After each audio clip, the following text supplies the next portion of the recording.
Spider-Man, 1967. Spider-Man does whatever a spider can. If you were a kid in the 1960s, then you must have danced to this catchy tune while watching Spider-Man cartoons. The animation was so old that it looked like it was drawn with a quill pen and ink. The villains were cheesy, and the fight scenes were cringeworthy. But you couldn't help but love the web-slinging superhero with his one-liners and quips.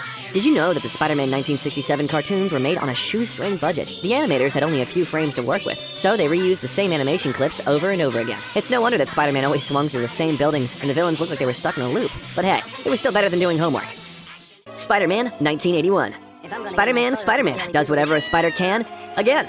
But this time, it's the 1980s, baby. And that means neon colors, big hair, and synth music. The Spider-Man 1981 cartoons were like a time capsule of that decade. The animation was a bit smoother, the villains were a bit cooler, and Spider-Man's costume had more lines than a geometry textbook. But it was still the same old Spider-Man with his witty remarks and wall-crawling shenanigans. You might be shocked to learn that the Spider-Man 1981 cartoons were co-produced by Marvel Productions and Saban Entertainment. That's right, the same folks who brought us Power Rangers also had a hand in bringing our friendly neighborhood Spider-Man to the small screen. It's like Spider-Man was secretly a Power Ranger all along. Spider-Man and His Amazing Friends, 1981. Spider-Man and His Amazing Friends, a cartoon that proved that 3 is definitely not a crowd. In this show, Spider-Man was joined by his superpowered roommates Firestar and Iceman. Together, they fought villains and saved the day with the power of friendship. The animation was brighter and more colorful than ever, and the characters were more fleshed out than a Thanksgiving turkey. Not many may know that Spider-Man and His Amazing Friends was the first cartoon to feature a team-up between Marvel superheroes. Before the Avengers, before the X-Men, there was Spider-Man and His Amazing Friends, paving the way for the superhero team-ups we love today.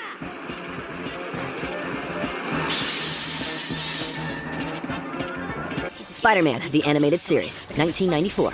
This was a show that proved that even a superhero can have a bad hair day. Peter Parker's mop-top hairstyle was more unruly than the villains he fought. But don't let that distract you from the fact that this show was a classic. The animation was slick, the storylines were engaging, and the villains were as menacing as they come. It's a little-known fact that Spider-Man, the Animated Series, holds the record for the longest-running animated Spider-Man adaptation, with 5 seasons and a whopping 65 episodes. Peter Parker swung through the New York skyline for a whopping 5 years, giving us some of the most memorable moments in Spider-Man cartoon history. But thanks to my spider tracer, I'm sure gonna know where you're headed.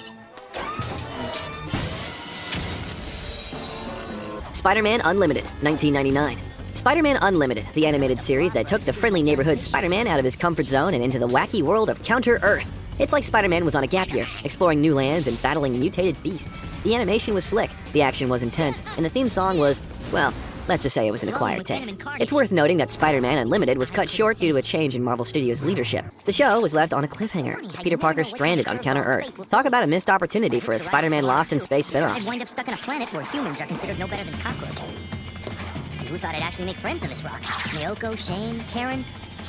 Even Jameson's turned out to be an okay guy. Spider-Man, the New Animated Series, 2003.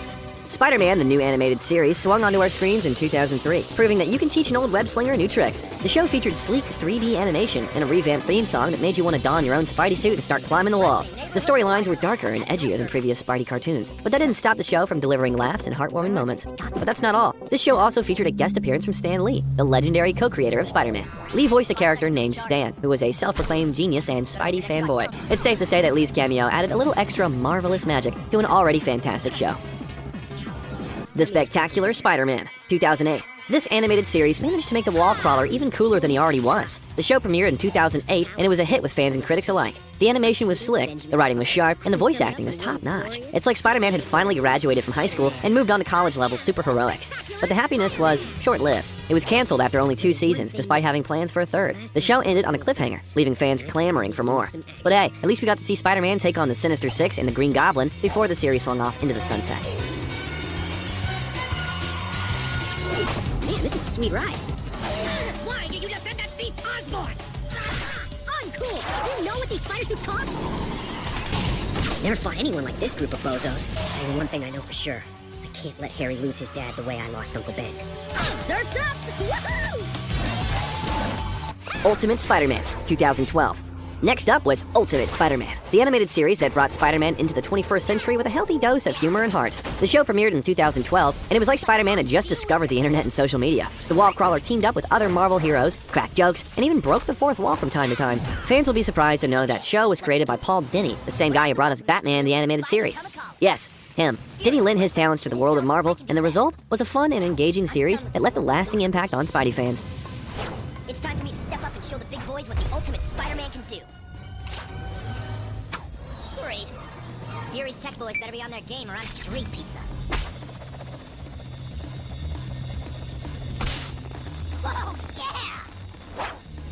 Marvel's Spider-Man, 2017. Marvel's Spider-Man proves you can teach an old web-slinger new tricks. Again, the show premiered in 2017, and it brought with it a fresh take on Spider-Man's origins and storylines. The animation was sleek, the humor was on point, and the action was epic. It was like a comic book come to life, but with better special effects. Among its most notable features was the voice acting, and shockingly enough, the show featured the voice talents of Robbie Daymond, who also voiced Prompto in Final Fantasy XV. Isn't that jarring? Damon lent his pipes to both a lovable, spiky-haired video game character and to the web-slinging hero we all know and love. Talk about range. Ryan and Stinger, we're still live on TV. And we better get out of here and come up with a plan to deal Mr. Reality a reality check. Spider-Man Into the Spider-Verse 2018. 2018 was the year that changed the entire landscape for Spider-Man animated movies. It brought us the ultimate Spidey team-up and a whole lot of Spider people. The movie was like a love letter to all things Spider-Man. The animation was mind-blowing, the humor was top-notch, and the soundtrack was fire. It was like someone took a comic book and injected it with pure awesome sauce.